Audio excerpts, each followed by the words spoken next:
సిరిసిల్ల జిల్లాలో భారీ వర్షాలు వరదల వల్ల నష్టపోయిన బాధితులను పరామర్శించి వాళ్లకు ధైర్యంగా ఉండమని చెప్పి అండగా ఉంటానని హామీ ఇచ్చిన బీఆర్ఎస్ వర్కింగ్ ప్రెసిడెంట్ కేటీఆర్.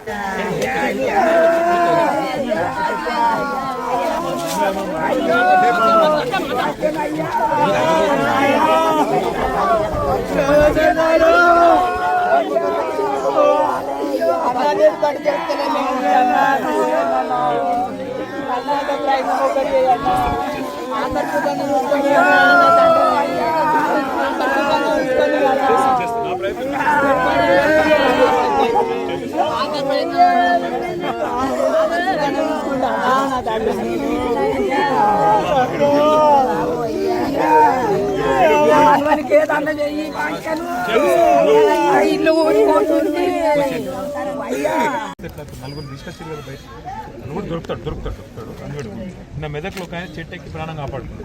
ఇట్లనే చెప్పలేము, ఏమన్నా జరుగుతుంది కదా. అదృష్టము దేవుడు ఉన్నాడు, భయపడకుండా ఆయన మెదక్లో చెట్టు ఎక్కి ప్రాణం కాపాడుతున్నాడు.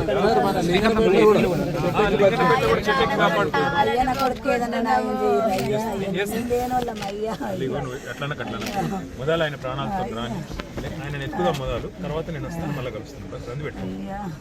మిగతా వాళ్ళు హాస్పిటల్కి పోయినట్ట, నేను వాళ్ళ దగ్గర కూడా పోదాం అనుకున్నాను. ఎట్లా జ్వరం వచ్చిందా? రాత్రి అంతా బేజారైనాడు వర్షంలో. ధైర్యం కూడా కొత్త హాస్పిటల్కి పోతావా, పంపి అన్న ఇంట్లుంటావా? చూసుకోర్రి, మళ్ళీ నేనంతా బేజారైంది కదా, చూసుకోండి. నేను ఏం చేస్తా అంటే మొదలు ఈ పని చేస్తాను. చేస్తా బిడ్డ, చేస్తా బిడ్డ. మనం చెప్తున్నా కదా, నిన్న కూడా చెట్టుకి ప్రాణాలు కాపాడుతున్నారు. భయపడదు, ఏమో అయిపోయిందని భయపడదు. చెప్పలేము.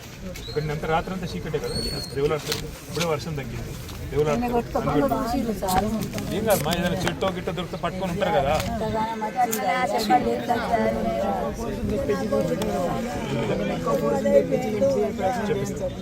చెప్పిస్తాను అమ్మ, టెన్షన్ వరకు మన వాళ్ళు అందరూ ఉంటారు, మళ్ళీ నేను మళ్ళీ వస్తాను, మాట్లాడుతాను.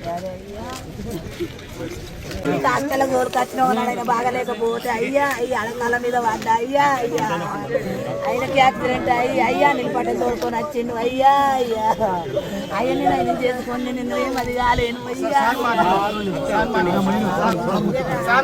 అన్ని రకాలుగా నేను చీఫ్ సెక్రటరీ గారితో నేను మాట్లాడితే దేవులాడి పత్తి ఉన్నాడని అనుకుంటున్నాను. చెప్పలేము, అదృష్టం ఉంటుంది, చెప్పలేము. దేవుడు ఉన్నాడు, తప్పకుండా దొరుకుతాడు. బాధపడతాడు, భయపడతాడు. ఏదో ఒకటి ఎత్తుకుతాము. మొత్తం ఎంత పెట్టాలనో మా మొత్తం శ్రమంతా పెడతాం. పిల్లలకు కూడా నేను మళ్ళీ వచ్చి కలుస్తాను.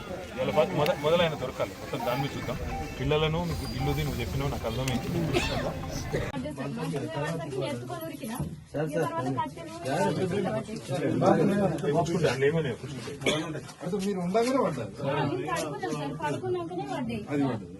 పిల్లవాడు